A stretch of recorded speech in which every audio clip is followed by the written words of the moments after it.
কংগ্ৰেছে আনিছিলে গতিকে মই মহিলাসকলক এটা কথাই কৈছোঁ 33% ৰিজাৰ্ভেশ্যনটো আমাৰ ফালৰ পৰা থাকিব কিন্তু ৰাজনৈতিকভাৱেও আমি পৰিকল্পনা কৰিব লাগিব প্ৰস্তুতি ল'ব লাগিব সেইকাৰণে সকলোকে কৈছোঁ যে মহিলা শক্তি বুদ্ধি আৰু আপোনাৰ লক্ষ্মী এই তিনিওটা শক্তিক যাতে আমি উজ্জীৱিত কৰি ৰাখি মহিলা কংগ্ৰেছে যাতে আমাৰ মূল দলটোক যাতে আমি আমাৰ যাতে ৰাজনৈতিক মানে যিটো আমাৰ শক্তি তাক আমি দেখুৱাব পাৰোঁ তাৰ কাৰণে সকলোকে প্ৰস্তুতি ল'বৰ কাৰণে আহ্বান জনাইছোঁ এতিয়া অলপ পিছত আমাৰ সাংগঠনিক সভা অনুষ্ঠিত হ'ব মোৰ বিশ্বাস যে কংগ্ৰেছে চৰকাৰ গঠন কৰিব পাৰে চৰকাৰ আনিব পাৰে কংগ্ৰেছে 15 বছৰ তৰুণ গগৈ ডাঙৰীয়াৰ নেতৃত্বত আমি ইয়াত চৰকাৰ চলাইছিলোঁ এইবিলাক আমাৰ কংগ্ৰেছৰে ভেটি আছিলে গতিকে মোৰ বিশ্বাস এইবাৰ আমাৰ জিলা সভাপতিৰ নেতৃত্বত আমি এই ভেটি পুনৰ উদ্ধাৰ কৰিবলৈ সক্ষম হ'ম চৰকাৰে যেহেতু মহিলা হিতাধিকাৰী সৃষ্টি কৰি বিভিন্ন আঁচনি গ্ৰহণ কৰিছে আৰু এই ক্ষেত্ৰত মহিলাসকলেও এই আঁচনি গ্ৰহণ কৰিছে কংগ্ৰেছে মহিলাৰ হাতত উপায় নাই চাওক আঁচনি আঁঠুৱা কম্বল সূতা কম দামত বস্তু আপোনাৰ কোনে দিছিলে কংগ্ৰেছে দিছিলে কিন্তু আজিৰ তাৰিখত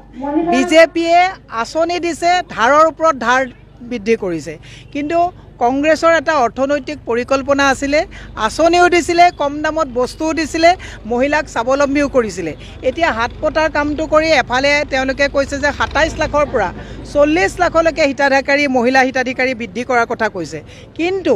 দৈনিক প্ৰত্যেক মাহতে আপুনি জানুৱাৰীৰ পৰা আজি 4 তাৰিখলৈকে যোৱা তাৰিখলৈকে প্ৰায় 1900 কোটি টকা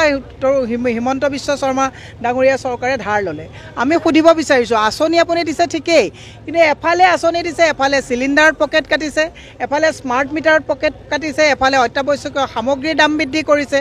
আঁচনি আপুনি দিছে ঠিকেই আঁচনি দিয়া মাতৃসকলৰ ল'ৰা ছোৱালীয়ে স্কুলত পঢ়িবৰ কাৰণে 7294খন স্কুল আপোনালোকে একত্ৰীকৰণৰ নামত বন্ধ কৰিলে যুৱ প্ৰজন্মৰ হাতত আজি তাৰিখত চাকৰি নাই গতিকে মই এই কথাটোৱে মুখ্যমন্ত্ৰী ডাঙৰীয়াক কৈছোঁ হাল এৰি শিয়াল বহুত খেদিলে হাল এৰি শিয়াল খেদাতকৈ কম দামত মহিলাক বস্তু দিয়ক ধাৰ লোৱা বন্ধ কৰক আপুনি ধাৰ লৈ চমক দেখুৱাব আৰু ধাৰৰ বোজা অসমৰ মহিলাই ল'ব অসমৰ জনতাই ল'ব এইটো সহ্য কৰা নহ'ব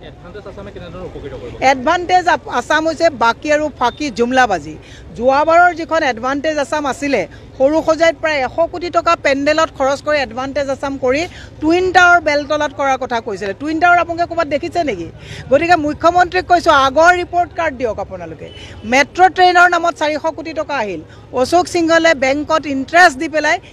এই মেট্ৰ' ট্ৰেইনৰ নামৰ পইচা আত্মসাৎ কৰিছে তেওঁলোকে গতিকে আমি কৈছোঁ আগৰ আপোনালোকে ৰিপৰ্ট কাৰ্ড দিয়ক আৰু এতিয়া উজনিত বাহাৰ পাতিবলৈ আহিছে উজনি মানুহক যদি ভাবিছে ভেলকি বাজিৰে ঠগবাজন দিব এইটো কথা ভুল ভাবিছে চৰাইদেউৰ পৰা কৈছোঁ স্বৰ্গদেউ চাউলং চুকাফা ডাঙৰীয়াই এই চৰাইদেউৰ পৰাই তেওঁ ৰাজত্ব কৰিছিলে ইয়াৰ পৰাই তেওঁ ৰাজনীতিক এটা দৰ্শন দি গৈছে গতিকে তেওঁ ইয়াত যদি উজনিত খোপনি পুতি তেওঁ যদি ভাবিছে উজনিক ঠগন দিব উজনিৰ ৰাইজে তেওঁ শিক্ষা দিব ইয়াত উজনিৰ মই সকলো ৰাইজক আজি এটা কথাই কৰিছোঁ হিমন্ত বিশ্ব শৰ্মা উজনিলৈ কোনো আন্তৰিকতাৰ কাৰণে অহা নাই কোনো জনগোষ্ঠীয় সমস্যা সমাধান কৰিবলৈ অহা নাই উজনিৰ প্ৰেমত অহা নাই ইয়াত থকা বাগানৰ মাটি ইয়াত থকা ময়দানবিলাক এইবিলাক তেওঁলোকে আত্মসাৎ কৰিবৰ কাৰণে আহিছে উজনিৰ মাটি নামনিত চব মাটি বহিৰাজ্যৰ বনিয়াক পানী দৰত দিয়া হ'ল এবাৰ উজনিত মাটিত চকু পৰিছে ডিব্ৰুগড়ৰ জালান্তি ষ্টেটলৈ যাওক আপোনালোকে তেওঁলোকে কি অৱস্থাত সেইবিলাক উচ্ছেদ কৰি কোনে কোনে মাটি লৈছে আজি বাণী ৰিজৰ্টত যাওক উজনিৰ মাটি তেওঁলোকে কেনেকৈ লৈছে কাঞ্চনজুৰিত যাওক কেনেকৈ তেওঁলোকে মাটি আত্মসাৎ কৰিছে হিমন্ত বিশ্ব শৰ্মা ডাঙৰীয়াক কৈছোঁ বহুত হ'ল এতিয়া ৰাজধৰ্ম পালন কৰক আৰু উজনিৰ ৰাইজে এইবাৰ হিন্দুৰ কথা তেওঁলোকে কয় মই এটা শেষত আপোনালোকে নুসুধা প্ৰশ্ন কৈছোঁ তেওঁলোকে আজি মহাকুম্ভত যিবিলাক মানুহ মৃত্যু হৈছে তেওঁলোকে কৈছে সৰু ঘটনা 1954 চনত যেতিয়া মহাকুম্ভত 500 মানুহৰ পদপৃষ্ঠ হৈ পেলাই মৃত্যু হৈছিলে আমাৰ মাননীয় প্ৰধানমন্ত্ৰী জৱাহৰলাল নেহৰুৱে তাত গৈ পেলাই সৰজমিন তদন্ত কৰি সেইসকল মানুহৰ প্ৰতি তেওঁ কি কৰিছিলে সহমৰ্মিতা প্ৰকাশ কৰিছিলে তেওঁলোকক সাহায্য প্ৰদান কৰিছিলে আৰু আজি কুম্ভত মানুহ শ হাজাৰ মানুহৰ যে তাত মৃত্যু হৈছে বাতৰি যোনে দেখুৱাব গৈছে সি নিৰুদ্দেশ হৈছে